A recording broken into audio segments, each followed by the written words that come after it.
भोजन संवाद में आपका स्वागत है। आज 6 बजे के कार्यक्रम में हम चर्चा करेंगे राम रहीम को लेकर। राम रहीम उन बाबाओं की फौज में हैं जिनको लेकर के पूरे देश के अंदर तमाम सारे आरोप लगे, आपराधिक आरोप लगे, जेलों में बंद हैं, लेकिन उसके बावजूद भी राजनीति को प्रभावित करने का काम करते हैं।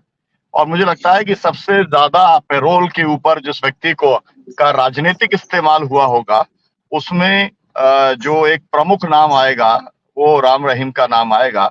अब हरियाणा के अंदर क्योंकि चुनाव होने हैं, इसलिए सरकार ने 21 दिन के पैरोल पे छोड़ दिया है। प्रचार वचार करवा करके फिर वापस जो है जेल के अंदर भेज दिया जाएगा। और उनके साथ साथ में अब आशाराम बापू जो है उसको भी मिल गई है जमानत। तो ये है असली चेहरा भारतीय जनता पार्टी का, यह है चेहरा संघ परिवार का। तो हम आज इसी विषय को लेकर के बातचीत करेंगे। हमारे साथ में जो पैनलिस्ट हैं मैं उनसे आपका परिचय कराता हूं। हमारे साथ में मोहम्मद खालिद साहब हैं, प्रोफेसर हैं। अब उन्हें बहुजन संवाद के सभी दर्शक जानते हैं। निर्मला चौहान जी हैं हम लोगों के साथ में। हमारे साथ में कॉमरेड जगमती जी हैं और अखिल भारतीय किसान AIKS के जो ऑल इंडिया वाइस प्रेसिडेंट, वो भी हमारे साथ हैं। और जगमती जी भी एडवा की वाइस प्रेसिडेंट हैं। आप सबका बहुत बहुत स्वागत है। मैं शुरुआत करूंगा सबसे पहले इंद्रजीत सिंह जी से, क्योंकि वो एक्टिव पॉलिटिक्स के अंदर भी वो इन्वॉल्व हैं और पहले भी इन बाबाओं के ऊपर काफी कुछ वो बोलते रहे हैं। तो मैं चाहूंगा कि थोड़ा दर्शकों को आप ये बताएं कि ये राम रहीम इतना इम्पोर्टेंट क्यों है भारतीय जनता पार्टी के लिए, और भारतीय जनता पार्टी के राम रहीम के बिना उसका मतलब जीतने की कोई संभावना नहीं है या कोई भविष्य नहीं है। तो जो अपने भविष्य को संवारने के लिए वो राम रहीम का उपयोग करने का काम कर रहे हैं। इंद्रजीत जी।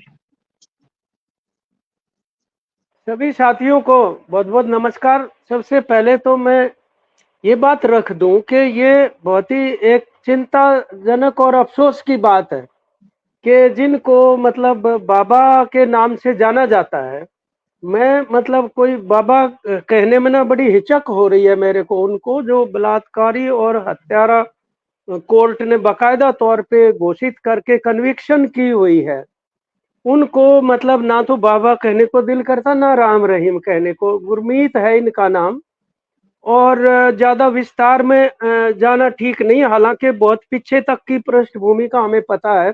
लेकिन चिंताजनक बात यह है कि इतनी बड़ी संख्या में लोग जो अंधभगत हो जाते हैं, ये एक तो लोगों की जो तकलीफ जिस तरीके से बढ़ रही है, वो सारे देश में ये कोई एक ही बाबा नहीं है। जगह जगह आप देख रहे हैं कि पिछले दिनों यूपी में स्टैम्पिड हुआ और कितनी ही महिलाएं जो हैं वो कुचल के उन मारी गई वहां पे। कल ही 5-6 महिलाएं और इसी तरीके से एक बाबा वगैरह के पास वो इस तरीके से जाते हुए वहां कुचल के मारी गई। तो ये कई सारे हैं इस तरह का। तो एक ये यूं लगा लो कि ये सेक्ट का एक अपना भारतीय जो सामाजिक और सांस्कृतिक परिदृश्य, उसके अंदर एक अनिवार्य फीचर की तरह से मौजूद हो गई है ये चीज। और जो लोग बेबस हैं, लाचार हैं, उन समस्याओं से घिरे हुए हैं, रोजी रोटी नहीं है, बच्चों के लिए पढ़ाई नहीं है, स्वास्थ्य नहीं है परिवार वालों के लिए, वो कोई ना कोई सहारे की तलाश में रहते हैं। और मैं ये दो तरह के लोग हैं। ज्यादातर वो जो मतलब बेसहारा तलाश करते करते वहां चले जाते हैं। दूसरे इस किस्म के लोग हैं थोड़ी संख्या में, जिनको पता है कि ये फ्रॉड है और कुछ नहीं है, लेकिन वो इसलिए उनके चरणों छूने के लिए जाते हैं क्योंकि उनके फॉलोवर भर्ती हो गए हैं। तो उनकी TRP बहुत बड़ी है फॉलोवर्स की। और आप ये अंदाजा लगाइए कि इनके जो सजा हुई मर्डर और रेप में, उस सजा के बावजूद भी कुछ तो फर्क पड़ा। लोगों को असलियत का पता चला कि बात क्या है, कि उनकी अपनी ही फॉलोवर जो साध्वी जिनको कहते हैं। आप देखिए ना कितना बड़ा ब्रीच ऑफ ट्रस्ट है कि जो पूरा समर्पण करती हैं महिलाएं, लड़कियां, उनके पूरे के पूरे परिवार, आप उनके साथ दुष्कर्म में अगर हो जाते हैं शामिल, तो आमतौर पर हम ये कह सकते हैं कि भी सबका भ्रम टूट जाना चाहिए। लेकिन इसके बावजूद भी बहुत सारे लोगों की फॉलोइंग नहीं टूटती है, क्योंकि जिन कारणों से वो उनके शिष्य, भगत या चेले बनते हैं, वो कारण तो नहीं हटे ना, उन समस्याओं का तो निराकरण नहीं हटा। अगर आपको इन बाबाओं से, तथाकथित बाबाओं से यदि मुक्ति दिलानी है, तो या तो सिस्टम में ऐसा परिवर्तन हो कि उनकी जो बुनियादी आर्थिक और सामाजिक समस्याएं वो हल हो जाएं, तब वो अपने आप हट जाएंगे, या कोई उनका दूसरा विकल्प संघर्ष का, लड़ाई का, आंदोलनों का, जिसके माध्यम से उनके अधिकार और उनकी रोजी रोटी जो है उसकी लड़ाई जीती जाए। जैसे मान लो किसान आंदोलन था अपना, या ट्रेड यूनियनों के आंदोलन है। दूसरा, मैं इसके साथ एक बात ये बतानी जरूरी समझता हूँ, ये केवल आर्थिक दिक्कतें नहीं है, सामाजिक भी है। बहुत सारे वो लोग हैं इनमें जो उपेक्षित हैं, दबे कुचले हैं और सामाजिक रूप से भेदभाव का शिकार हो रहे इस मनुवाद में और जाति प्रथा में। तो वो वहां जाके फिर जब वो देखते हैं कि भाई वहां पर पुरुष और महिलाएं एक ही जगह बैठते हैं और एक ही जगह वहां लोग खाना खाने की व्यवस्था है, अब वो दिखावे के लिए ये चीज प्रभावित करती है कि दो तरह की पंक्तियां नहीं है खाना खाने में, एक दलितों के लिए, एक सवर्णों के लिए, जो कई और मतलब धार्मिक स्थलों के ऊपर मिल जाएगी आपको। तो वो भी एक कारण है जो इनका आकर्षण जो है उस तरीके से बनता है। तो अगर ये मान लो बहुत ही साहस वाले जज नहीं होते जिन्होंने इनको सजा सुनाई थी, और साहस वो जो सीबीआई के अधिकारी जिन्होंने इसको इन्वेस्टिगेट किया, जांच पड़ताल की इन घटनाओं की, और वो हमारी बहन बेटी जिसने मतलब अपने पिता और उनकी हत्या होने के बावजूद ये साहस दिखाया कि उसने गवाही दी जाके, और जगमती जी और ये तमाम लोगों का बहुत बड़ा सपोर्ट था उनको, जिसकी वजह से मतलब ये संभव हो पाया। और वो तो सजा होने के बावजूद भी निकलने की फिराक में थे, एक बड़े दिलेर पुलिस अधिकारी थे, उन्होंने उनको जाने पूरी की पूरी तैयारी थी। अब आप देखिए इतना बड़ा 250 गाड़ियों का काफिला है, राष्ट्रपति प्रधानमंत्री का भी नहीं होता। और आज तो एक ये भी खबर है कि ये उनके काफिले में एक ऐसी गाड़ी भी थी जिसके अंदर नशा जो है वो पकड़ा गया है। वो अफीम के बोरे थे या क्या थे, वो भी पकड़े गए हैं पुलिस द्वारा। ये भी एक स्थिति है। परंतु चुनाव तो वो ना बीजेपी उनके साथ मिलके ही चुनाव लड़ती है। जी। तो हो सकता है झारखंड के मुख्यमंत्री को जमानत ना मिले चुनाव के लिए, केजरीवाल जी को ना मिले, मनीष सिसोदिया को ना मिले, लेकिन ये नहीं हो सकता कि गुरमीत को ना मिले पैरोल जो है। और पैरोल और फरलो और तमाम तरह की चीजें ये लगातार उनको मिल रही हैं। तो ये एक अवेयरनेस की कमी है और बहुत ही निंदनीय है ये कि वो वोटों के लिए मतलब उनको, मैं कहना चाहता हूं कि भारतीय जनता पार्टी को इस बात के लिए लोगों को ही दंडित करना चाहिए कि वो इस तरह के निंदनीय कार्यों के अंदर संलिप्त होके वोट लेके और चुनाव जीतने की चेष्टाएं कर रहे हैं। तो ये मतलब राजनीति का एक अभिन्न अंग बन गया। जी। आपका बहुत शुक्रिया। आपने पूरा एक बैकग्राउंड भी बताया, लोगों को जानना जरूरी था और ये बहुत जरूरी था कि ऐसे अफसरों को याद किया जाए, ऐसे जजेस को याद किया जाए जिन्होंने इतनी हिम्मत दिखाई। क्योंकि अगर ये माना जाता है कि पूरा सिस्टम ही सोल्ड आउट है और उसमें कुछ प्रिंसिपल्ड मतलब सिद्धांत के साथ नौकरी करने वाले, सिद्धांत के साथ न्यायपालिका में न्यायाधीश बने हुए लोग हैं, तो उनका जरूर जिक्र करना चाहिए, याद करना चाहिए। आपने बहुत अच्छा किया। मैं सीधे अब निर्मल चौहान जी के पास में चलता हूँ और मैं उनसे जानना चाहूंगा, अभी आपने जो कुछ सुना, मैं ये जानना ये चाहता हूँ कि राम रहीम के ना होने से और होने से चुनाव में क्या अंतर आएगा, इसका कुछ आपको असेसमेंट है क्या? मतलब लोगों की नजर में, मीडिया की नजर में, पॉलिटिकल पार्टीज की नजर में, आम लोग कैसे देखते हैं इसको? जी, जी, जी। देखिए बीजेपी निर्मल के जी। पास धर्म। हाँ, मेरी आवाज़ आ रही है? जी, बीजेपी के पास सिवाय धर्म जी, आ रही के है आपकी आवाज़, बाबाओं बोलिए। के। जी, बीजेपी के पास सिवाय धर्म के, बाबाओं के, पाकिस्तान के ज़िक्र बिना और कोई एजेंडा उनके पास है ही नहीं इलेक्शन में जाने का। क्योंकि 9 साल में कुछ किया नहीं है। इन्हीं कई बाबाओं का सहारा लेके ही सत्ता में आए थे। और धर्म की अफ़ीम एक ऐसी है, मेरे साथी ने जो अभी उन्होंने बताया है कि हमारा जो हिंदू धर्म है, वो जातियों में बँटा हुआ है। सभी को बराबर अधिकार ही दिए, मंदिर में वीआईपी दर्शन है, तो तभी वो बाबाओं के चक्कर में पड़ती है। और खासकर महिलाएँ, गरीब है, शोषित है, परिवार में भी अधिकार नहीं मिलते। बाहर जाने का समय ही उनको मंदिरों में बाबाओं के पास जाने पे बाहर निकलने का समय मिलता है इसी बहाने। उनको इतने अधिकार भी नहीं है, इसलिए इनके चुंगल में जल्दी आ जाती हैं और वो उनको ये विश्वास दिलाते हैं कि उनकी सभी समस्याओं का निवारण करेंगे। और रही बीजेपी की बात, तो उनपे 9 साल में कोई एजेंडा है ही नहीं इनके स्वयं। अगर वो बाबाओं का सहारा ना ले, पाकिस्तान का नाम ना ले, अगर वो हिंदू के नाम धर्म का नाम ले ले, धर्म की अफीम लोगों को ना चलाए, तो सत्ता में क्या चुनाव में आना भी मुश्किल है उनका। हर इलेक्शन से पहले ऐसा ही कर रहे हैं वो। अभी भी उन्होंने जितने भी इलेक्शन हुए उससे पहले बाबाओं को पैरोल मिलती है, आते हैं और उनके लिए प्रचार करते हैं और इनका इस्तेमाल करते हैं वो।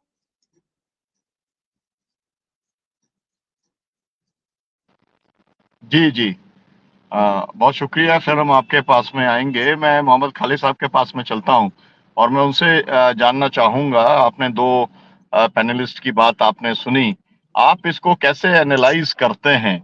मतलब ये सिस्टम का पूरा फेल्योर है कि उसके अंदर एक अपराधी जो है वो निकल जाता है और वो पूरा पॉलिटिकल सिस्टम को इन्फ्लुएंस करने के लिए उसे गुंजाइश पूरा मिल जाती है, या आप इसे केवल पार्टी के विकार के तौर पर देखते हैं, या आप इसे मतदाताओं की जो कमजोरियां हैं उसी का लाभ उठा रहे हैं ये बाबा? किस तरीके से आप इसको पूरा देखते हैं खालिद साहब? देखिए ऐसा है सुनीलन जी, मेरी आवाज आ रही होगी कि ये जो इलाका है पंजाब का भी और हरियाणा का भी, यहाँ पर डेरे बहुत ज्यादा है। पंजाब में ही अगर लगा ले 30,000 के करीब डेरे हैं। हर गांव में डेरा होता है और उसकी फॉलोइंग होती है। और बड़े लेवल पे जो डेरे होते हैं उनकी फॉलोइंग जो है वो इंटर डिस्ट्रिक्ट होती है, और जो ऐसे बाबा हैं उनकी फॉलोइंग इंटर स्टेट होती है। और ये ऐसे ही ऑपरेट करते हैं जैसे इंटर स्टेट गैंग होते हैं, इसी तरह से ये इंटर स्टेट बाबा हैं। और इनके फॉलोअर जो हैं उनमें से एडमिनिस्ट्रेशन में भी होते हैं, लोअर जुडिशरी में भी होते हैं, उनके पॉलिटिशियंस में भी होते हैं, स्टूडेंट्स में भी होते हैं, हर जगह उनके फॉलोअर्स होते हैं जिनका वो भरपूर फायदा उठाते हैं अपनी टीआरपी चमकाने के लिए, लोगों तक पहुंचने के लिए। क्योंकि मैं खुद उस इलाके को बिलोंग करता हूं जहां पर इन बाबाओं का खासतौर पर ये डिस्ट्रिक्ट बठिंडा, बरनाला, पंजाब के जो इलाके हैं, और ये सरसा जो है वहां की तो इकोनॉमी जो है वो काफी हद तक प्रभावित है बाबा की प्रेजेंस से। जिस तरह से लोग आते हैं वहां पर सैकड़ों की तादाद में आ भी रहे हैं, जा भी रहे हैं। वो एक अपनी इकोनॉमी है, ट्रांसपोर्ट भी चल रहा है, दुकानें भी चल रही हैं, हॉस्पिटल भी चल रहे हैं, ये सारा अगर आप जाएं बहुत बड़ा तामझाम है वहां पे, जो किसी भी आम व्यक्ति को इम्प्रेस करेगा कि वाकई ये जगह जो है। और फिर उसमें जो पूरे तामझाम के साथ बाबा आता है नए नए ड्रेस पहन करके, उसके इर्द गिर्द जो एक वो ऑरा बनाया जाता है, उन सब चीजों की वजह से। और इस वजह से क्या है कि ये जो बाबा हैं ये अपना एक कल्ट फिगर बन जाते हैं। उनको पॉलिटिशियंस भी सलाम करते हैं। हमने देखा है जब भी इलेक्शन, इवन बिफोर इलेक्शन और आफ्टर इलेक्शन, बड़े बड़े लीडर जो हैं इनके डेरों में जाते हैं, इसलिए कि वो उनको सपोर्ट करें। या सिर्फ डेरे पर जाना ही हो गया, अनुयायियों को ये हो जाता है कि फलाना लीडर हमारे डेरे में गया था, तो वो एक सहानुभूति टाइप सी बन जाती है। लेकिन यहाँ पर जो कुछ हो रहा है वो हम सबको पता है। हमको आसाराम बापू का भी पता है, हमें स्वामी परमानंद का भी पता है, हमें स्वामी नित्यानंद का भी पता है, हमें इच्छाधारी संत स्वामी भीमानंद का भी पता है। किसका नहीं पता है? और वो सब किस उसमें अंदर है ये भी हमें पता है। लेकिन इसके बावजूद, क्योंकि वो एक कल्ट फिगर है, वो अपने इलाके में लोगों की साइकोलॉजी के ऊपर प्रभाव रखते हैं। जिधर को वो आंख करते हैं उनके अनुयायी उधर को देखते हैं, इसलिए वो उसका फायदा पॉलिटिक्स में उठाते हैं, जैसे कि बार बार पैरोल मिलना। ये पॉलिटिक्स की वजह से है, क्योंकि सत्ताधारी जो लोग हैं, खासतौर पर जैसे बीजेपी है हरियाणा में, क्योंकि हरियाणा की किसी जेल में हुआ है तो वहां के रूल्स रेगुलेशन लागू होंगे, तो वो बार बार जब भी इलेक्शन आता है, म्यूनिसिपैलिटी का इलेक्शन आता है तो गुरमीत सिंह को पैरोल मिलती है, विधानसभा का इलेक्शन आता है गुरमीत सिंह को पैरोल मिलती है, एमपी का इलेक्शन आता है, जितने भी इलेक्शन आते हैं, आज अखबारों ने एक लिस्ट पूरी जारी की है कि कब कब इलेक्शन हुआ है, कब कब उसको पैरोल मिली है। 10 बार 7 साल में उसको पैरोल मिल चुकी है, जो कि अनप्रेसिडेंटेड है, जो कि और किसी को मेरा ख्याल है अनपैरेलल है, ऐसा कभी नहीं हुआ होगा और ना होने की कोई संभावना है। तो ये जो सिचुएशन है, इस सिचुएशन में आप एक और चीज देखिए, क्योंकि और गुरमीत राम रहीम जो है वो हरियाणा की जेल से बाहर आ रहा है, लेकिन वो रुकेगा यूपी में, यूपी से भी, क्योंकि वहां पर भी प्रभावित करना है उसके अनुयायियों को। देखो बाबा आपके बीच में है, कभी वो सरसे में आके रुकेगा, कभी कहीं और आके रुकेगा, वहां पर लोग मिलेंगे उसको पैरोल में। ये तो है नहीं कि लोग उसको मिल नहीं सकते। तो इसलिए एक बहुत बड़ा ये खेल है जो मजाक है, और जो रूल्स रेगुलेशन को जिस तरह से ट्रेम्पल किया जाता है या जिस तरह से उसको मैनिपुलेट किया जाता है, जिस तरह से रूल्स रेगुलेशन की इंटरप्रिटेशन की जाती है, वो लगता है कि हर चीज जायज हो रहा है, हर चीज अकॉर्डिंग टू लॉ हो रहा है।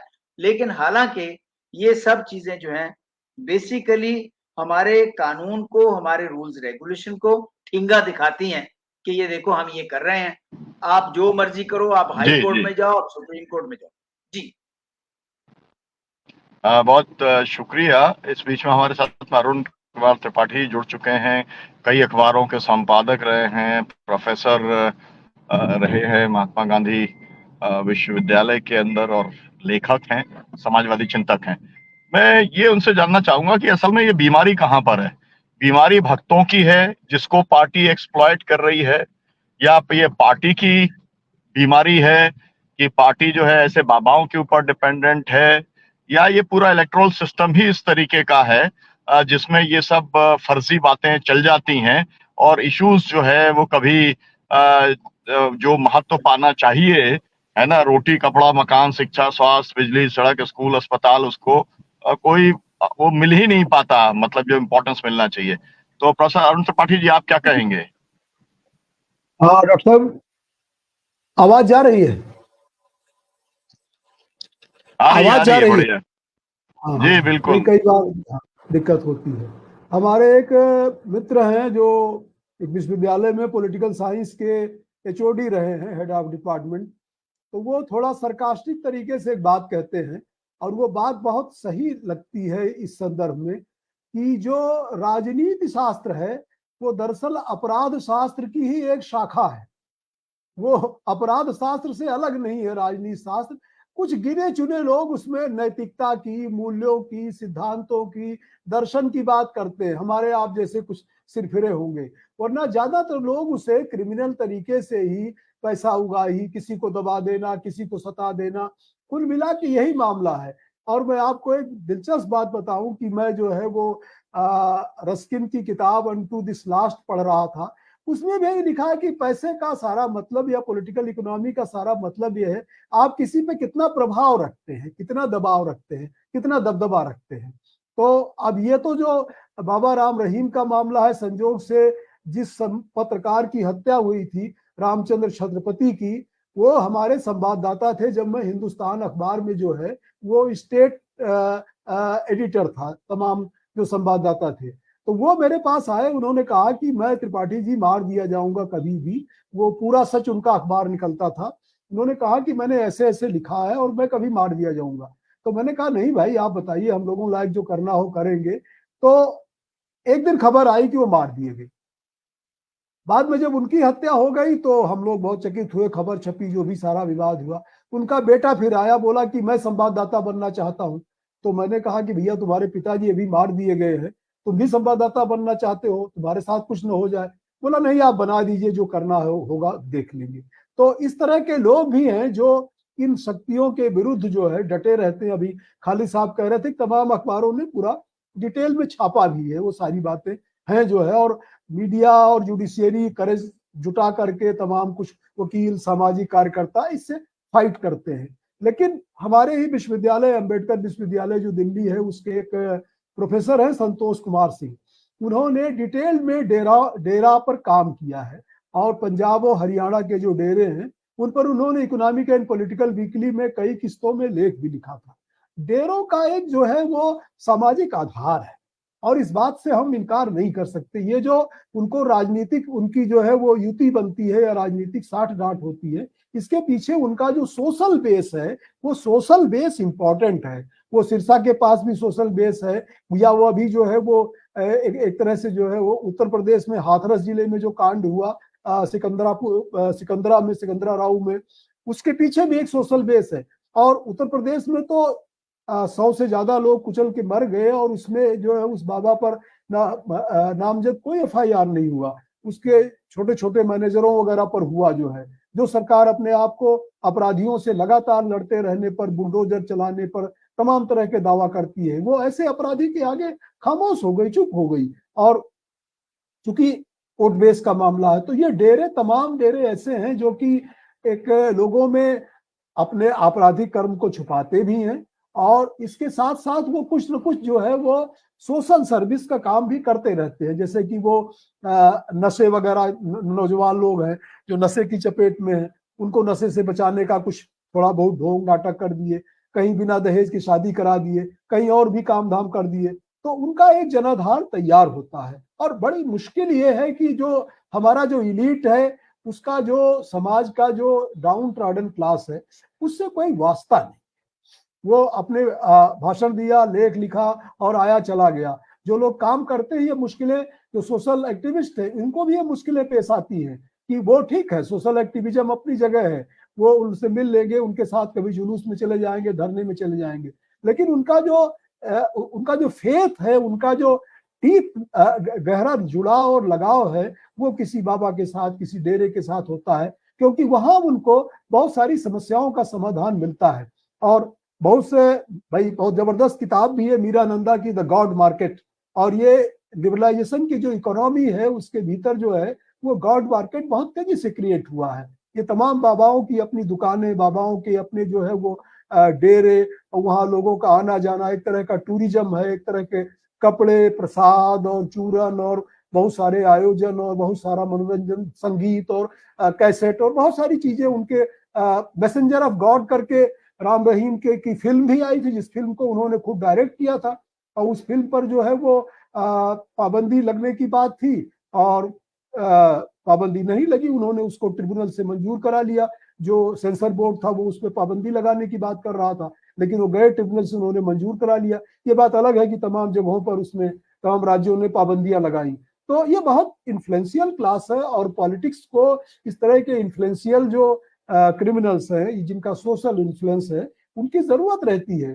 क्यों जो है योगी आदित्यनाथ लगातार जो है, अब फैजाबाद का चुनाव हार गए, मिल्कीपुर विधानसभा में उपचुनाव है जहां से अवधेश प्रसाद जी जीतते थे, उन्होंने इस्तीफा दिया है, तो अब वहां जाकर के तमाम मंदिरों में जा रहे हैं, महंतों के पास जा रहे हैं, ऐसे लोगों को जो है वो अपने साथ जोड़ने की कोशिश कर रहे हैं।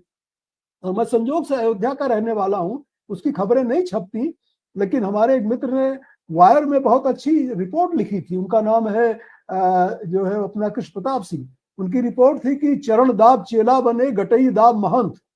तो ये जो मतलब महंतों का मामला है कि चेला बन करके आया और पहले पैर दबाता था, धीरे धीरे मठ के महंती पर निगाह गई उसकी, और बाबा का गला दबा दिया और महंत बन गया। तो ये घटनाएं निरंतर जो है वो अयोध्या और तमाम धार्मिक स्थलों पर ये बाबाओं का टकराव और सारी चीजें होती रहती हैं। तो एक क्रिमिनल गैंग के रूप में भी बिहेव करते हैं, और वो पावर से, पैसे से, और जो एक तरह से मतलब विलासिता की जो चीजें हैं, जिसमें स्त्रियों के साथ संसर्ग का भी मामला है, उनमें वो कहीं भी पीछे नहीं है किसी भी सत्ताधारी व्यक्ति के मुकाबले। तो ये उनका चरित्र है। लेकिन ये बात जरूर है, हमें इस पर समाजशास्त्रीय चर्चा करनी चाहिए, विश्लेषण भी करना चाहिए कि उनका जो सामाजिक आधार है डेरों का, उस सामाजिक आधार को कैसे तोड़ा जाए।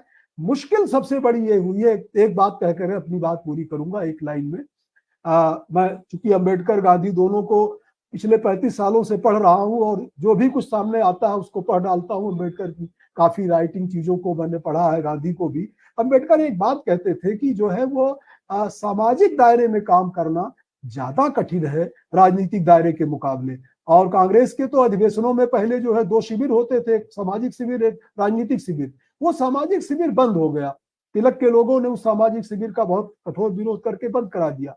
तो राजनीतिक दल जब सामाजिक दायित्व से अपने आप को काट लेंगे, विड्रा कर लेंगे, तो सामाजिक दायित्व इसी प्रकार के बाबाओं और डेरों के पास चला जाएगा और वो डेरे और बाबा अपने ढंग से संचालित करेंगे। और उनके संचालन की एक प्रक्रिया बाजार करती है।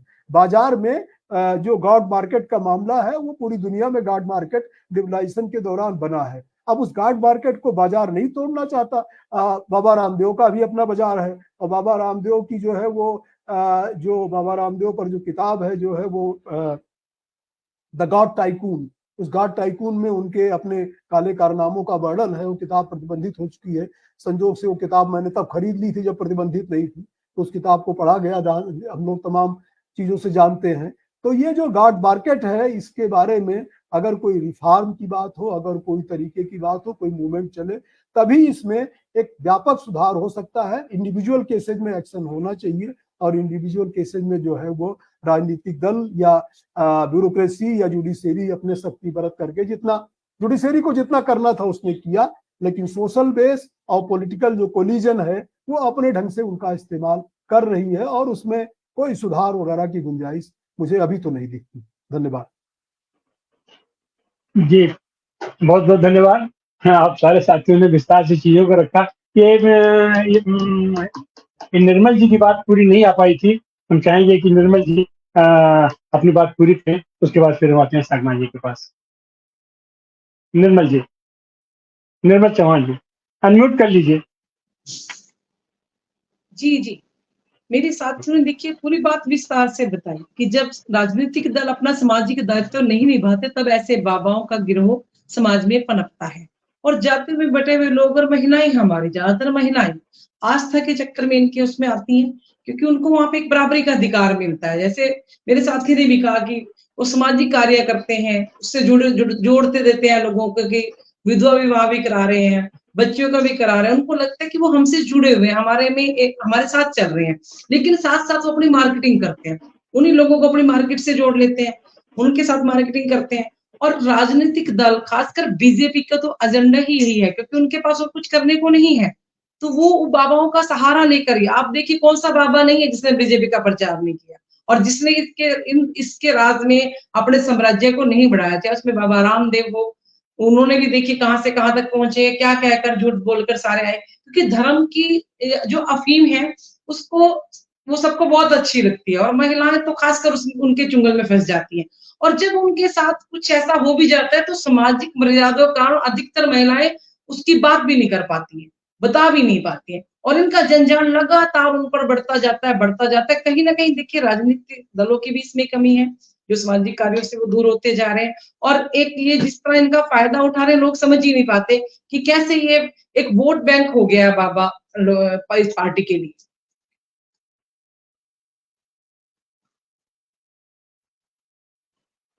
जी, आपका नेटवर्क फिर चला गया है। इस बीच हमारे साथ जागृति राही जी जुड़ गई हैं। हम चाहेंगे कि आगे से संचालन वही करें। अभी हम हमारे साथ बचे हुए बात रखने के लिए सुप्रीम कोर्ट के वकील हैं आकाश वर्मा जी, और उसके पहले लेकिन हम चलेंगे डॉक्टर जगदीप सागवान जी के पास। आप सागवान जी, आप तो लंबे अरसों से इस आंदोलन से आप जुड़ी रही हैं और ये जो अंधश्रद्धा के ये जो आंदोलन है और महिला आंदोलन से आप जुड़ी हुई हैं, आप इन सारी प्रक्रिया को, ये जब जब चुनाव आता है तब तक बाबाओं की फौज, चोर बदमाश लुच्चे लफंगे जहां जहां से मिलते हैं उन सबको ला करके मैदान में उतार दिया जाता है। और क्या जनता के ऊपर इनका वाकई इतना प्रभाव पड़ता है कि इनके बिना भारतीय जनता पार्टी चुनाव नहीं लड़ पाती है? सांगवान जी, उसके बाद जागृति जी को आगे संचालन करेंगे। अनम्यूट कर लीजिए, अनम्यूट कर लीजिए। जी हाँ, आप फिर म्यूट हो गई, आप फिर म्यूट हो गई, अनम्यूट कीजिए। जी आनंद जी, जो मेरे से पहले वक्ता बोले हैं उन्होंने राम रहीम जो तथाकथित बाबा साधु हैं उनके प्रकरण के ऊपर विभिन्न पहलुओं पे बेहतरीन तरीके से प्रकाश डाला। इसमें मैं ये कहना चाहती हूँ कि एक तो जो इनको जो अभी भी जो पैरोल दी गई है, फरलो दी गई है, इसका जो टाइमिंग्स है वो इस बात को तो मेरे ख्याल से बिना किसी विवाद के स्थापित करते कि ये पूरा एक पैटर्न है। जब भी चुनाव आते हैं, चाहे वो राजस्थान के हो, चाहे पंजाब में हो, चाहे हरियाणा के अंदर विधानसभा, लोकसभा या यहाँ तक निगम के चुनाव हो, तभी इनको ये पैरोल दी जाती है। और बाकायदा 2022 के अंदर यहाँ हरियाणा की सरकार ने प्रिजनर्स गुड कंडक्ट नाम से एक कानून बनाया है जिसमें इस तरह के लोगों को पैरोल और फरलो का प्रावधान किया गया है। और अगर इसका कोई कंपैरेटिव स्टडी करे कि राम रहीम के अलावा और किसी भी हत्यारे बलात्कारी को इस तरह से कोई पैरोल या फरलो उस कानून के तहत नहीं मिली होगी, शायद वो कानून ज्यादातर इनके लिए या इसकी कैटेगरी के जो लोग हैं उन्हीं के लिए प्रयोग हुआ है। ये भाजपा ने ये कानून बनाया था। और ये जो जिसको राम रहीम कहा जा रहा है, असल में ये ऐसे खूबसूरत इंसानों का कातिल है जो दो युवतियां थी जिन्होंने मतलब किसी तरह का कॉम्प्रोमाइज नहीं किया, किसी तरह का भी उन्होंने जो है चुप्पी बर्दाश्त नहीं करी। उनके साथ जो बलात्कार हुआ था वो उन्होंने तमाम तरह की कीमत अदा करके वो उसको रोशनी में लेके आई कि ब्रीच ऑफ फेथ इस डेरे के अंदर पहले से जो जारी था। तो वो दो बहुत ही बेहतरीन युवतियां हैं जिनके परिवारों से हमें अपने आंदोलन के दौरान मिलने का मौका मिला। और जिन लोगों ने छत्रपति रामचंद्र और ये जो इस लड़की के भाई जो थे वो इंसान थे जिन्होंने अन्याय के खिलाफ आवाज उठाने के लिए अपनी जान तक की परवाह नहीं करी है। तो ये ऐसे लोगों का हत्यारा है ये जो राम रहीम है। इसके अलावा जब इसको सजा सुनाई जानी थी तो 38 लोगों की जान गई वहां पे। उस सजा से डरते हुए ये भागना चाहता था और इसके जो लगे भगे हैं वो इसको भगाना चाहते थे, वहां से कोर्ट से उठाना चाहते थे। 38 लोग उस समय पे मारे गए हैं। और इसकी गिरफ्तारी भी कोई इतनी आसानी से नहीं हुई थी। वो जो लड़कियां हैं और उनके जो भी मतलब प्रियजन थे, उन्होंने अपने हाथ से लिखी हुई चिट्ठियां जो है वो हम सब लोगों को भेजी थी। और इतनी मार्मिक थी वो कि उनके साथ किस तरह का इस डेरे के अंदर सलूक हो रहा है और भी साधवियों के साथ है, केवल उनके साथ ही नहीं है। मतलब तो ये तमाम तरह के दुराचार और उनको सह देने वाला एक पूरा इनका अड्डा जो है वो चल रहा है। लेकिन जैसे आपने भी कहा, दूसरे साथियों ने भी कहा कि जन से जो राजनीति करती जा रही है, जो समाज सेवा से करती जा रही है, उनका इस तरह के लोगों के ऊपर निर्भरता जो है वो बढ़ती जा रही है आए दिन, और जो हमारे समाज के लिए बहुत ही खतरनाक है। और सबको पता है आज के दिन कि क्यों इसको पैरोल फरलो दी जा रही है। और ये जितना बड़ा नुकसान ये लोग कर रहे हैं समाज को, इससे विश्वास का घाटा पूरे सिस्टम के प्रति पैदा होता है। और ये हमारे पड़ोसी देशों के अंदर जो गुजर रही है पिछले दिनों, इनको पता होना चाहिए कि ये जो विश्वास का घाटा है आपके इस तरह के कुकृत्यों के द्वारा आप जो आए दिन कर रहे हैं, अभी जो चाहे विनेश फोगाट के साथ हुआ हो, ब्रजभूषण को जिस तरह से प्रोटेक्शन दिया इन्होंने, हरियाणा के खेल मंत्री को जिस तरह से प्रोटेक्शन दिया, तो तमाम तरह से आमजन जो है वो जो भी थोड़ा चिंतनशील है वो इस तरह की राजनीति और इस तरह की राजनीतिक पार्टियों के प्रति मोह भंग की प्रक्रिया से गहरे से गुजर रहे हैं। और हम सब जो हैं वो इस बात से चिंतित हैं। और निश्चित रूप से जो पिछले दिनों जिस तरह के इन्होंने जो सोशल वेलफेयर स्टेट के तहत जो भी लोगों को थोड़ी बहुत राहत दी जाती थी, वो उनसे हाथ खींच लिया है एक तरह से ये राजतंत्रों ने पिछले दिनों। तो गरीब लोग जो हैं उनकी एक मजबूरी बनी है यहाँ पे कि वो इस तरह के बाबाओं डेरों के ऊपर ज्यादा से ज्यादा निर्भरता उनकी बढ़ती जा रही है, जैसे निर्मला और दूसरे साथियों ने भी बताया। और खास तौर पे उसके अंदर महिलाओं की संख्या जो है वो ज्यादा है। परंतु हम ये भी बताना चाहते हैं कि पिछले दिनों जिस तरह से बेपर्दा हुए हैं इनके जो अपराधी और अपराध को सह देने वाला पूरा तंत्र जो है, उसके बाद निरंतर इनकी जो फॉलोइंग है उनके अंदर जो है गिरावट भी आई है। परंतु बहुत सारे ऐसे गरीब लोग भी हैं जिनका मतलब धंधा वहीं से चलता है। उस डेरे के अंदर हम गए हैं, हमने देखा है किस प्रोफाइल के लोग वहां पे क्या आते हैं, किस प्रोफाइल के लोग वहां पे काम धाम ये जो सब करते हैं ऐसा। तो उनकी ये मजबूरियां बनी हुई हैं। और ये जो वर्तमान राजनीति के अंदर भारतीय जनता पार्टी जो है इस तरह के आपराधिक तत्वों का राजनीतिक प्रयोग करने के लिए सबसे नंबर 1 पे ये पार्टी बनी हुई है। और ये अच्छी बात है कि पिछले दिनों इस तरह के ये जो इनके दाव पेच है, पिछले दिनों जिस तरह का किसान आंदोलन हमारे देश के अंदर चला और लोग इकट्ठे होके एक विचार विमर्श की प्रक्रिया से गुजरे हैं जो, तो वो इस तरह की सरकारों की जो प्रपंच है इनको समझने की उनकी क्षमता जो है वो बढ़ी है।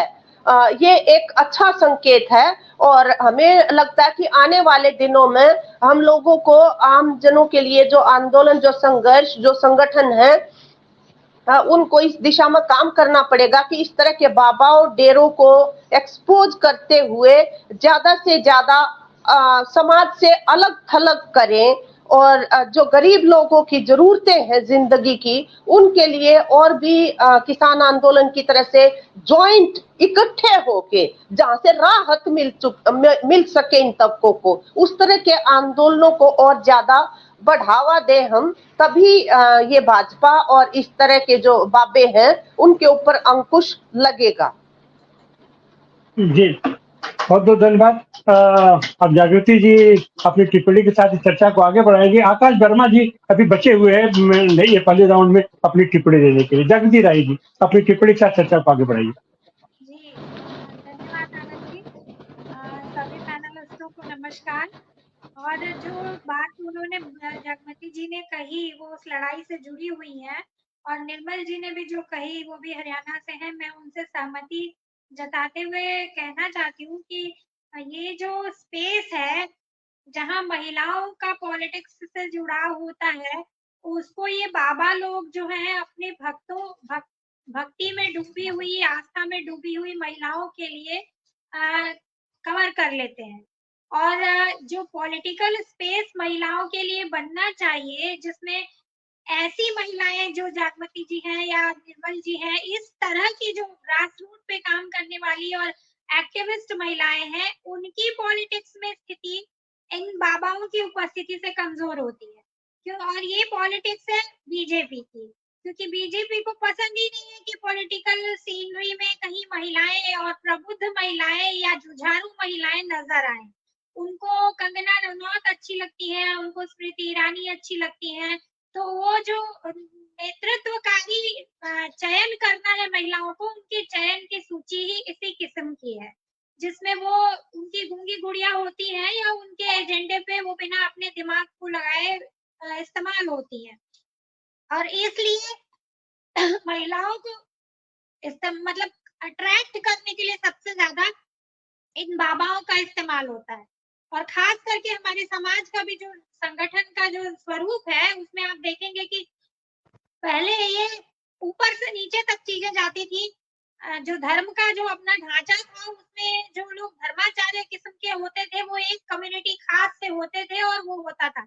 लेकिन जब ये इस तरह के जो बाबा जो लोग पैदा हुए, एक खास करके आप 90 के दशक से लगातार देखेंगे तो हर जाति के बाबा खड़े कर दिए गए और वो खास करके ऐसे ठेकेदारी लेने लगे और उनका ज्यादातर का बैकग्राउंड आपको क्रिमिनल बैकग्राउंड मिलेगा और उनको उतारा गया बाकायदे एक डिजाइन के तौर पर, मैं ऐसा मानती हूँ, जिसमें वो बाबा लोगों के जरिए जो है वोटों की मतलब खरीद बिक्री या जिसको कहे मैनिपुलेशन वो होने लगा। और चूंकि लाखों की संख्या में वहां जनता पहुंच रही है तो वो आसान हो जाता है उन लोगों को मोबिलाइज करना और वो भक्ति के नाम पर जो है वोट करते हैं। एक तो ये पॉलिटिकल मामला है। दूसरा मुझे ये कहना था कि ये जो राम रहीम का जो पूरा मॉडल है हरियाणा के लिए खास करके, तो आप खुद देखिए ना, एक साइड विनेश फोगाट का मामला है, दूसरे साइड ये राम रहीम का मामला है। एकदम क्लियर है कि बीजेपी की पॉलिटिक्स किसके साथ खड़ी हुई है। वो विनेश जैसी महिला को दबाने के लिए, उसको मैनिपुलेट करके उसको हराने के लिए, उसका मेडल छिनवाने के लिए काम करती है और उसका शोषण करने के लिए काम करती है। और दूसरे साइड एक बलात्कारी बाबा को, एक अपराधी और सजा याफ्ता बाबा को लगातार पैरोल पे और पैरोल पे छोड़ती है। तो ये एकदम क्लियर उदाहरण है कि बीजेपी की सोच जो है या पॉलिटिक्स जो है, इस समय इलेक्शन के टाइम ये मुद्दा क्यों नहीं बन रहा कि इस महिला सुरक्षा के खिलाफ लोग हैं। इनका पूरा रिकॉर्ड आप देखेंगे इस एक पर्टिकुलर मुद्दे पे तो लगातार आपको ये मिलेगा कि ये बलात्कारी के हित में और उसके संरक्षण में लगातार खड़े होते हैं। वो हर प्रदेश में आपको केस मिलेंगे। तो मुझे लगता है कि हरियाणा के चुनाव में ये महिला सुरक्षा और महिला सम्मान एक बड़ा मुद्दा बनना चाहिए और ये सारी महिलाओं को कम से कम, चाहे वो किसी भी समाज से वर्ग से काम करती हो और कहीं पे भी हो, उनको और पुरुषों को भी इस बात को मुद्दा बनाना चाहिए कि महिला सम्मान का जो है मामला, हरियाणा में जाट का सम्मान बहुत होता है और भी सम्मान बहुत होता है, लेकिन हरियाणा में एक समय में बदनाम रहा है महिलाओं के साथ जेंडर गैप और भ्रूण हत्या से लेके तमाम आरोप लगते आए हैं, ट्रैफिकिंग के आरोप लगते आए हैं। आज की डेट में महिलाओं के साथ, विनेश फोगाट के साथ जिस तरह से किसान आंदोलन के लोग और तमाम लोग खड़े हुए, पंचायतें खड़ी हुई, उसी तरह से ये बाबा के विरोध में जहां कहीं भी हो ये मैसेज क्लियरली जाए और खड़े हो लोग और कहें कि नहीं भाई, ऐसे किस्म के बंदे को नहीं हम चाहते कि और अगर आप इनको लेके आ रहे हैं तो फिर हम आपको वोट बिल्कुल नहीं करेंगे। ये मुद्दा बनना चाहिए। जब तक ये नहीं बनेगा, पॉलिटिकल प्रेशर नहीं बनेगा इस तरह का, तब तक ये पॉलिटिक्स नहीं खत्म होने वाली है। और मुझे लगता है कि इसको एक अभियान के तौर पर जो लोग भी वहां लगे हैं उन लोगों को लेना चाहिए। मैं लोकतांत्रिक राष्ट्र निर्माण अभियान हो या भारत जोड़ो अभियान की तरफ से, मैं तो मानती हूँ कि ये बहुत बड़ा मुद्दा है जिसको लिया जाना चाहिए और एकदम से ये मुझे लगता है कि सुप्रीम कोर्ट को इसमें इंटरवीन करना चाहिए और उनको ये देखना चाहिए कि ये किस तरह से, ये तो सीधे सीधे एकदम नागरिक के संविधान की जो सुरक्षा जो महिला को मिली हुई है एक नागरिक के तौर पर, उसके खिलाफ ये पूरा का पूरा मामला है। और हमारे सबके सम्मान के लिए ये बहुत चैलेंज है अपने आप में कि आप समझते हैं कि एक खून करने वाला आदमी, बलात्कारी आदमी भी हमारे वोटों को धर्म के आड़ में और नाटक करता है। वो तो धर्म भी कहीं से नहीं करता है जो जिस तरह का है। और एक अभियान तो इस पे लगना चाहिए कि हिंदू धर्म हो या ये राम रहीम का नाम लेके इस तरह के जितने बात, तो जो वाकई में हिंदू धर्म को शंकराचार्य से लेके जो संगठन पुराने रहे हैं हमारे, वो जो रिप्रेजेंट करते हैं उनको विरोध करना चाहिए। जैसे अभी मुक्तेश्वरानंद जी खुलकर करते हैं कि अयोध्या में जो भ्रष्टाचार हुआ उसका हम खुल के विरोध करते हैं, तो ऐसे धर्माचार्यों को भी बयान देना चाहिए कि भाई आप इस तरह के फर्जी बाबाओं को और इस तरह से खड़ा करके आप हिंदुत्व की पॉलिटिक्स भी अगर करते हैं तो हिंदू धर्म का तो हम नाश कर रहे हैं। ये मुद्दा भी बनना चाहिए कि दरअसल में हिंदू धर्म का ही सबसे ज्यादा नुकसान कर रही है बीजेपी, जब वो इस तरह के क्रिमिनल लोगों को हिंदू धर्म का रिप्रेजेंटेशन बना दे देती है करने के लिए। तो ये दो महत्वपूर्ण बातें हैं जिसको लेके इलेक्शन में मुझे लगता है कि ये बात ध्यान से उठाई जानी चाहिए और उठनी चाहिए, और हम लोग तो अपने फोरम से उठा ही रहे हैं। मैं आगे की बातचीत को जारी रखने के लिए एडवोकेट आकाश विद्यार्थी हैं, उनसे आग्रह करूंगी कि आप अपनी बात रखें और युवा होने के नाते भी और एक वकील होने के नाते इस चीज को आप कैसे देखते हैं, अपनी बात रखें। हेलो, आप मुझे सुन पा रहे हैं आप सभी? जी जी, आपकी आवाज आ रही है। हाँ, सभी ने एक सोशल एंगल और एक पॉलिटिकल एंगल दिया। थोड़ा सा जगमती जी का थोड़ा सा एक लीगल एंगल था, तो क्योंकि मैं एडवोकेट हूँ तो मैं लीगल एंगल पे ज्यादा फोकस करूंगा। पैरोल का मतलब हमें समझना होगा। पैरोल का मतलब क्या होता है? पैरोल मतलब होता है to honour your word, to give your word, अपने शब्दों पे बरकरार रहना।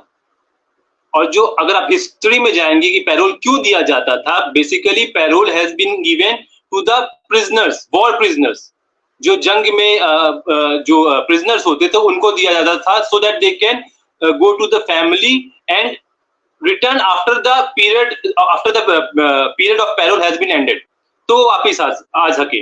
But after a passage of time, within a passage of time, the criminal justice system has been evolve और पैरोल को उसने अपने अंदर ले लिया।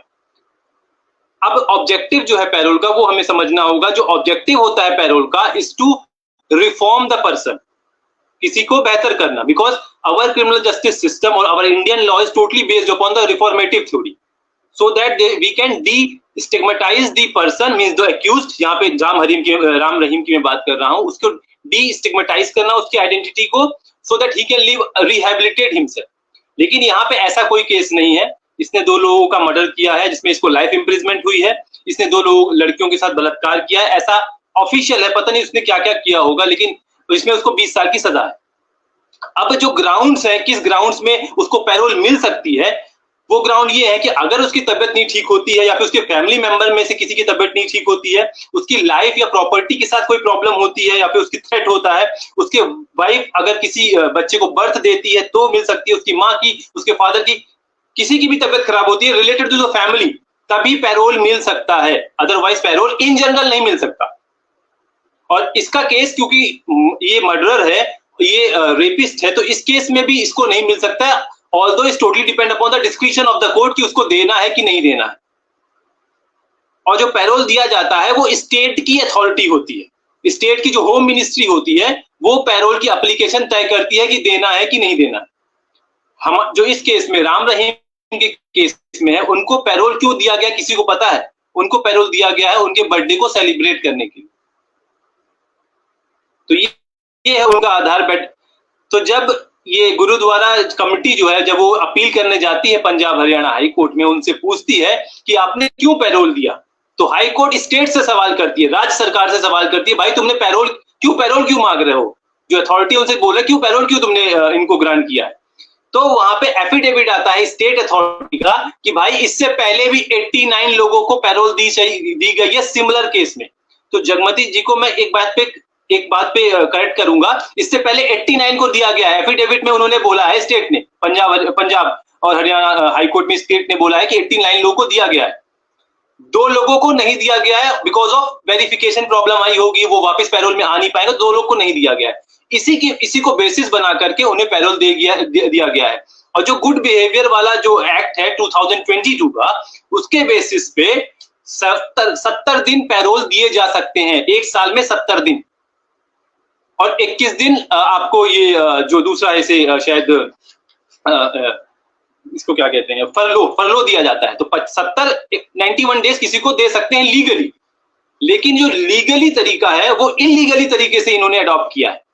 ये 2022 में अपना एक्ट ले आ देते हैं जो कि लीगल लगता है, पर इस व्यक्ति को तो नहीं मिलना चाहिए। और जो ग्राउंड है उसका वो बहुत ही नॉन एप्लीकेशन ऑफ माइंड मुझे कभी कभी लगता है जुडिशरी की तरफ से, कि आपको बर्थडे मनाने पे कौन पैरोल देता है? जब आपके 5 ग्राउंड है, आपके फैमिली में किसी की तबीयत खराब है, आपकी लाइफ या प्रॉपर्टी को थ्रेट है, आपकी वाइफ को अगर उसको प्रेग्नेंट है, उस केस में आपकी मम्मी पापा की तबीयत नहीं ठीक है, उस केस में, इन केसेस में पैरोल दिए जाते हैं इन जनरल। पर किसी को बर्थडे मनाने के लिए अगर पैरोल दिया जाता है तो फिर तो सवाल बन जाता है। तो मुझे ये लगता है कि जो राम रहीम जी को पैरोल मिला है, वो मैं उस जजमेंट की, उस ऑर्डर को ही क्रिटिसाइज करता हूं जो नहीं मिलना चाहिए था। तो ये सारी मेरे पॉइंट्स है जो ये लीगल पॉइंट्स है। धन्यवाद आकाश, बहुत अच्छा आपने बताया कि इस तरह से राम रहीम जी जो है, इस पता नहीं उनकी उम्र कितनी है, अपना बर्थडे सेलिब्रेट करने के लिए जेल से बाहर आते हैं। इंद्रजीत जी कुछ बात रखना चाहते हैं आप, प्लीज अपनी बात रखें। ये मैडम यहाँ एक सिरसा में ही जहाँ ये वाला डेरा है, उसी सिरसा जिला में एक जमाल वाली गांव में एक डेरा है, और वहाँ के जो गुरु थे, गद्दी नसीन जो थे, उनका शरीर पूरा हो गया पिछले हफ्ते, और उस गद्दी को लेकर वहां झगड़ा हुआ। कल गोलियां चली, कल बड़ी बेशकीमती जमीन है 12 एकड़, उसके ऊपर कब्जा करने के लिए 2 ग्रुपों में 6 आदमी गंभीर रूप से घायल हैं, आज के अखबार में है। और 3 दिन पहले मुख्यमंत्री मौजूद थे, हरियाणा के नायब सिंह सैनी जो बीजेपी के मुख्यमंत्री हैं, वो उस गांव में मौजूद थे। इस तरीके से ये जो संरक्षण प्रदान करते हैं। दूसरा, मैं थोड़ा सा एक लाइटर वेन में एक कार्टून छपा था, ये राम रहीम का ही, जेल सुप्रीडेंट कार्टून में बाबा को चाबी पकड़ा रहे हैं कि आप ही रख लीजिए ये चाबी सर जेल की, जेल के बाहर वाले गेट की चाबी पकड़ा रहे हैं कि आप अपने पास ही रख लीजिए सर इसको। तो मैं आखिर में एक हमारे बलबीर सिंह राठी जी हैं, उनके शेर कई बार मैं इस प्रोग्राम में 2 लाइनें सुना रहा हूं। अब तो शैतानों ने ठेके ले लिए हैं मजहबों के, अब तो शैतानों ने ठेके ले लिए हैं मजहबों के, फिर भी तुम उम्मीद रखते हो दुआओं के असर की, फिर भी तुम उम्मीद रखते हो दुआओं के असर की। यानी दुआएं करने जाते हो, उम्मीद भी रखते हो कि असर पड़ेगा, और वहां शैतान बैठे हैं। ये एक विरोधाभास की स्थिति आज बनी हुई है।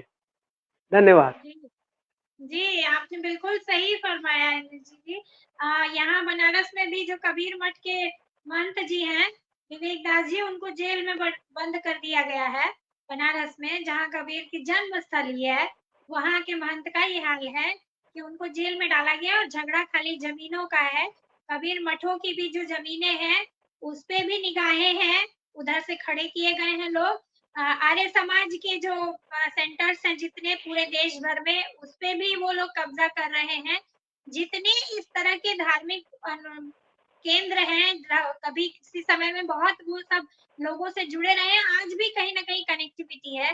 रविदासीय समाज के भी जो रविदास के भी जो लोग हैं, इवन बौद्ध धर्म के जितने केंद्र हैं, वहां पे भी सारनाथ के सामने आप देखेंगे मूल गंध कुटी विहार जो है, जहां बुद्ध ने पहला उपदेश दिया था, उसके ठीक सामने हनुमान जी को बैठा दिया गया है।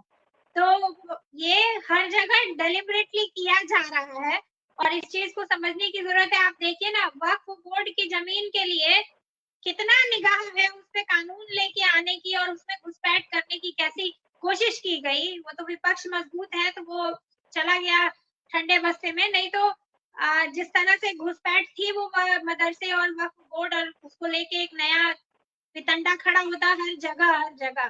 तो ये जो हमारे यहाँ देश भर में जमीनें हैं, जिस भी तरह से धर्म के नाम पे, वो मंदिरों की अकूत संपदा हो या जमीनें हो, मठों और डेराओं की, वो हर जगह शैतान ही बैठे हुए मिलेंगे और कब्जा करते हुए दिखेंगे। गांधीयन संस्थाएं भी और खादी भंडार भी, उसके पास भी जो जमीन है उस पे भी उनकी निगाहें हैं, और वो कमीशन के थ्रू, खादी कमीशन के थ्रू उस पे नोटिस लग गए हैं, उनकी जमीनें गिरवी रख ली हैं लोन के बदले में। तो ये सारा उपक्रम केवल इसलिए है कि जमीनों पर कब्जा करना है। ये उनका बाकायदे एक आर्थिक मॉडल है। इस बात मैडम, ये आकाश जी जो हमारे युवा एडवोकेट साथी कह रहे हैं, उसमें एक और मैं उन्हीं के संज्ञान में लाना चाहता हूँ। पिछले दिनों जब इसकी पैरोल के खिलाफ हाईकोर्ट के अंदर केस डला था, तो हरियाणा सरकार ने एफिडेविट दिया कि ये हार्डकोर क्रिमिनल नहीं है। ये एफिडेविट दिया हुआ है, यानी 2 लड़कियों से दुष्कर्म और 2 ऐसी हत्याएं, दर्दनाक हत्याएं, उनके बारे में रिटर्न में एफिडेविट दिया पैरोल के पक्ष में देते हुए कि हार्डकोर क्रिमिनल नहीं है। आप जस्ट इमेजिन के यहाँ खड़े हैं ये लोग कानूनी रूप से।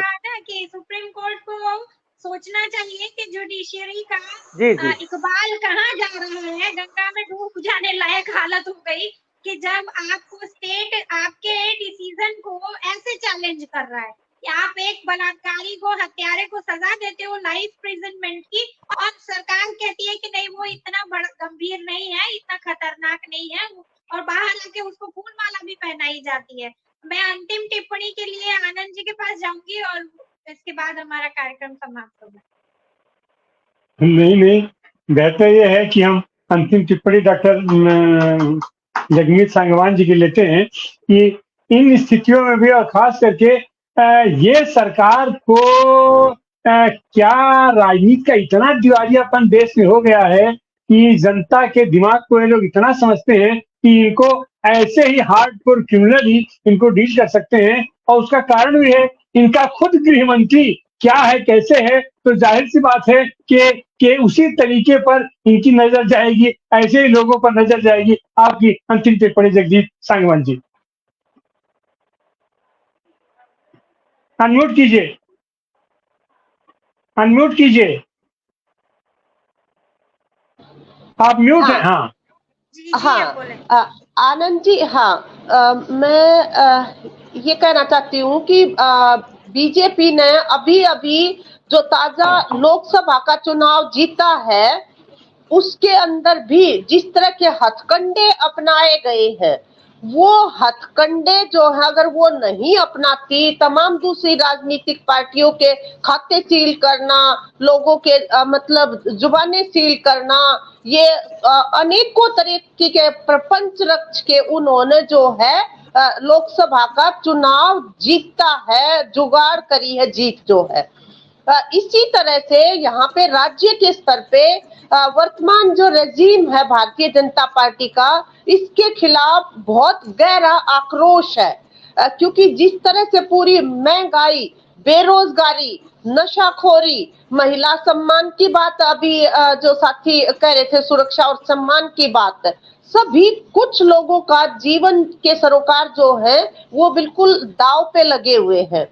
तो वो ये पार्टी जो है बहुत ही कैलकुलेटेड वे में कितने परसेंट कहां से जुगाड़े जाए वोट, कितने परसेंट कहां से जुगाड़े जाए वोट, ये इसके ऊपर ये वर्क करते, स्ट्रेटजी के ऊपर, ना कि लोगों को कहां से राहत दी जाए, कहां से उनका थोड़ा सा जो गुस्सा है उसको शांत करने के लिए कुछ काम किए जाए, परफॉर्म किया जाए, उसके ऊपर नहीं।